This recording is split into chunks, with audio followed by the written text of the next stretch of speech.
Hello. आज हम एक ऐसे साइलेंट रेवोल्यूशन की बात कर रहे हैं जो इंडिया के गांव में हो रहा है। एक ऐसी कहानी जो देश के सबसे बड़े लेकिन शायद सबसे कम समझे जाने वाले फाइनेंशियल नेटवर्क को हमेशा के लिए बदल सकती है। ओके, सबसे पहले एक नंबर देखते हैं। 13 करोड़। ये कोई छोटा मोटा नंबर नहीं है। ये है उन किसानों की संख्या जो प्राइमरी एग्रीकल्चरल क्रेडिट सोसाइटीज यानी पाक से जुड़े हुए हैं। और अब ये दूसरा नंबर देखिए, 1.02 लाख। पता ये क्या है? पूरे देश में इतनी पैक सोसाइटीज हैं। आप सोचिए, ये नेटवर्क इंडिया के किसी भी बड़े से बड़े बैंक के ब्रांच नेटवर्क से कहीं ज्यादा बड़ा है। तो हम बात कर रहे हैं पैक्स की, जो कि बाय द वे दुनिया का सबसे बड़ा रूरल फाइनेंशियल नेटवर्क है। और अब इसमें एक जबरदस्त रीबूट हो रहा है, एक मैसिव चेंज। तो चलिए इसको ठीक से समझते हैं। यह है हमारा रोड मैप। इन 5 पॉइंट्स के जरिए हम इस पूरी कहानी को डिकोड करेंगे। ओके, सो सबसे पहले ये समझना जरूरी है कि आखिर ये पैक्स हैं क्या, और इस पूरे सिस्टम में इनकी आखिर जगह कहाँ है। आप इस पूरे सिस्टम को एक पिरामिड की तरह इमेजिन कीजिए। सबसे ऊपर है नाबार्ड। वहां से पैसा स्टेट कोऑपरेटिव बैंक्स को जाता है, फिर डिस्ट्रिक्ट बैंक्स तक। लेकिन इस पूरे स्ट्रक्चर में जो सबसे क्रूशियल हिस्सा है वो आखिरी वाला है। और ये स्लाइड बिल्कुल साफ दिखाती है कि क्यों। इस पूरे पिरामिड में ऊपर के सभी बैंक्स के बीच PACS ही वो इकलौता लेवल है जो आखिर में सीधे किसान तक पहुंचता है। The only direct link. तो यहां एक सवाल उठता है, अगर ये नेटवर्क इतना बड़ा है, इतना विशाल है, तो फिर इसमें इतने बड़े ओवरहॉल की, इतने बड़े बदलाव की जरूरत ही क्यों पड़ी?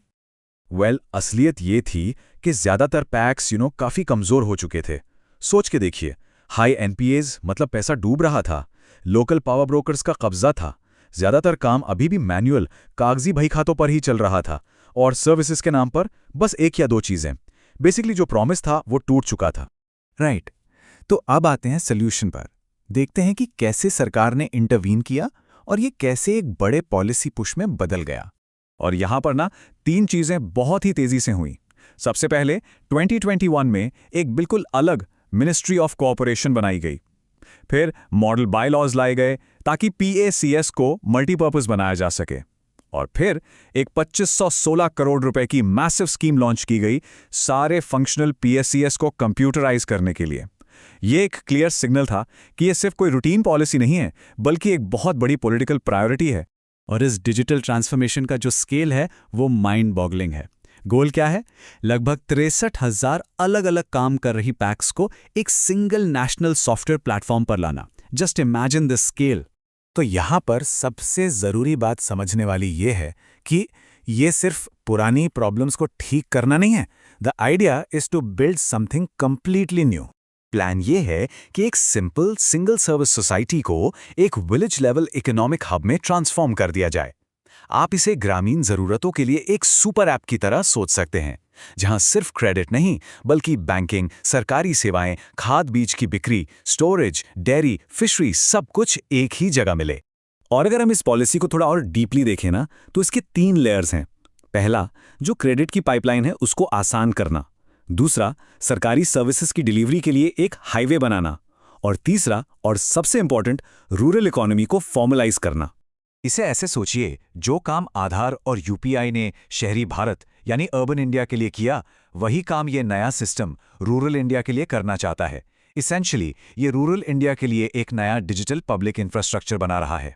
और इसका जो लॉन्ग टर्म इम्पैक्ट हो सकता है वो ट्रूली ट्रांसफॉर्मेटिव है।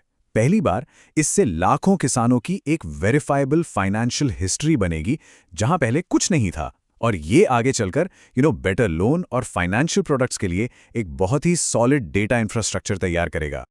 लेकिन इतना सब कुछ अच्छा सुनने के बाद सबसे बड़ा सवाल अभी भी वही का वही है। सवाल ये है कि ऐसी कोशिश तो पहले भी हुई है, फिर इस बार ऐसा क्या अलग है? Why would it work this time? History हमें थोड़ा कॉशियस रहने को कहती है, क्योंकि PCAS को कंप्यूटराइज करने की ऐसी कोशिशें पहले फेल हो चुकी हैं। और देखिए, पॉलिसी डिजाइन और जमीनी हकीकत के बीच का फासला अभी भी बहुत बड़ा है। बहुत सारे हर्डल्स हैं। पहले की कंप्यूटराइजेशन अटेम्प्ट्स जैसे 2006-7 में फेल हो चुकी हैं। पैक्स कमिटीज पर अक्सर लोकल पॉलिटिशियंस का कब्जा होता है। सालों पुराने कागजी डेटा को डिजिटाइज करना अपने आप में एक सालों का मैनुअल काम है। और आखिर में इंटरनेट कनेक्टिविटी, जो आज भी कई इलाकों में आती जाती रहती है। तो देखिए, प्लान बहुत एम्बिशियस है और इस बार नियत भी काफी सीरियस लगती है। एक डिजिटल रूरल इकोनॉमी का ब्लूप्रिंट हमारे सामने है, लेकिन असली बिलियन डॉलर क्वेश्चन तो ये है कि क्या नया सॉफ्टवेयर पुरानी पॉलिटिक्स को ठीक कर सकता है। इस बड़े ओवरहॉल की कामयाबी इसीलिए अभी भी गारंटीड नहीं है।